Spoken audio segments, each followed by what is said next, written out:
Bismillahirrahmanirrahim. Assalamualaikum warahmatullahi wabarakatuh. Alhamdulillahirrabbilalamin. Wassalatu wassalamu ala asrafil anbiya'i wal mursalin. Sayyidina Muhammadin wa ala alihi wa sahbihi ajma'in amma ba'du.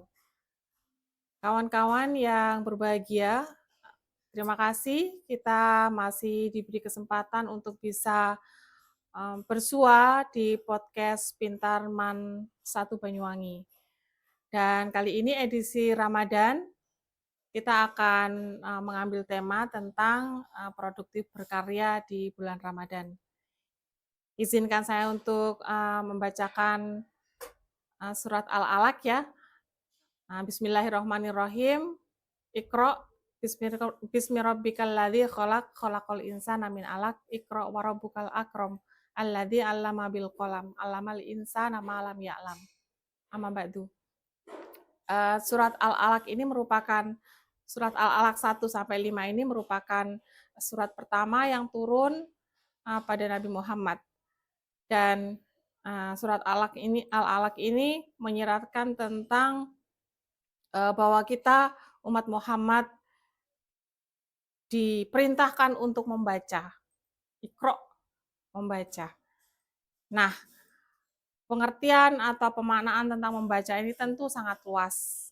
Nah, sehingga pada kesempatan ini, pada kegiatan Ramadan, pada hari-hari Ramadan, hari pertama sampai nanti selesai 29 atau 30 hari, maka perintah untuk membaca itu tetap bergema. Apa yang dimaksud? Membaca ini terkait dengan kegiatan untuk menambah segala macam ilmu pengetahuan, ilmu agama, dan apa saja yang bisa kita jangkau sesuai dengan latar belakang kita, sesuai dengan minat kita, sesuai dengan passion kita.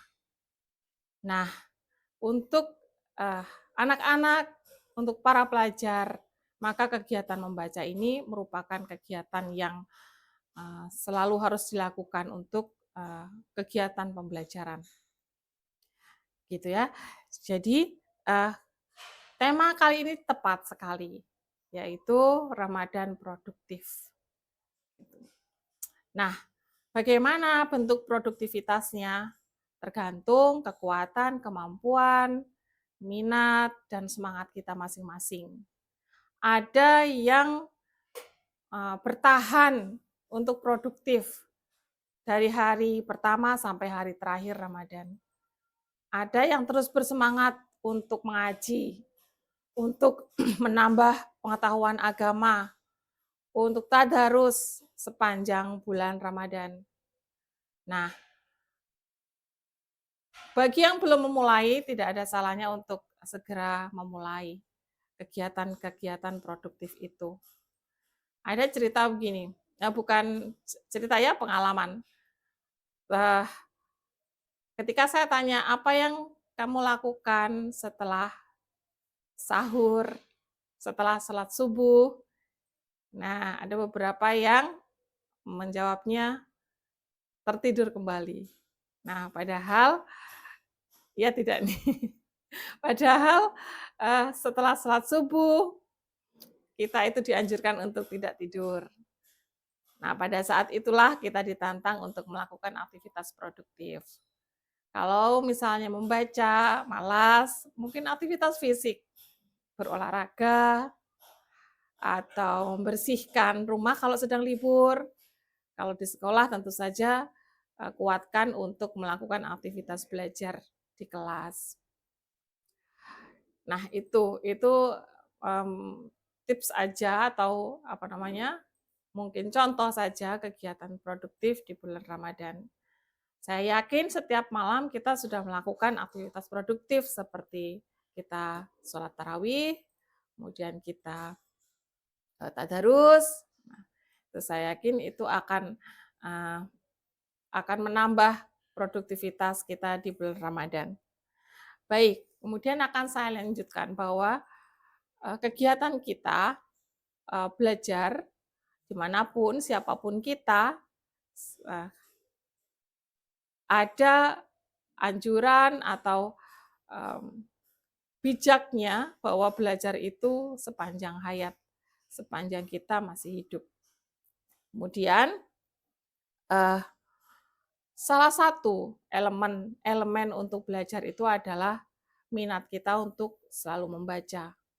Membaca buku boleh, membaca keadaan di sekeliling kita boleh, mengamati di sekitar kita boleh, asalkan nanti kegiatan membaca itu memang benar-benar bermanfaat untuk kita. Baik, ada semacam perumpamaan gitu, bahwa ketika kita membaca, maka akan ada amunisi di kepala kita. Entah itu pengetahuan, ilmu agama, dan lain sebagainya. Dan ketika bahan di kepala kita dipenuhi dengan membaca hal tersebut, maka otomatis sebenarnya bahwa kita akan punya amunisi juga untuk melakukan kegiatan menulis. Itu. Jadi apa yang kita baca kemungkinan besar itu akan menjadi bahan kita untuk menulis.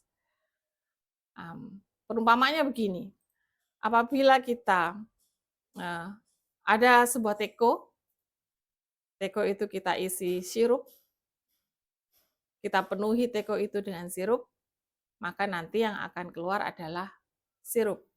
Kita tuang teko itu sedikit, maka yang keluar adalah sirup. Kalau kita mengisi teko itu dengan air putih, kita penuhi teko itu, maka sedikit saja kita gerakkan teko itu ke samping, maka akan mengeluarkan air putih.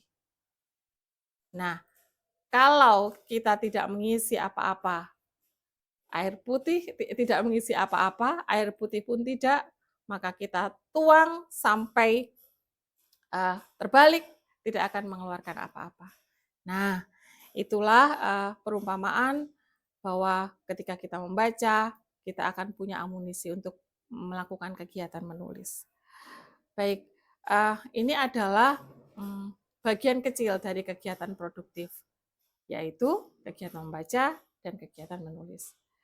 Apabila kita bisa melakukannya, itu merupakan salah satu juga bahwa kita sudah melakukan kegiatan literasi, berliterasi, membaca, kemudian produktif menulis itu adalah kegiatan literasi. Apa gunanya ketika kita sudah mampu berliterasi, maka kita akan menjadi manusia yang tanggap, yang mampu untuk melakukan bisa menyelesaikan berbagai persoalan dalam kehidupan.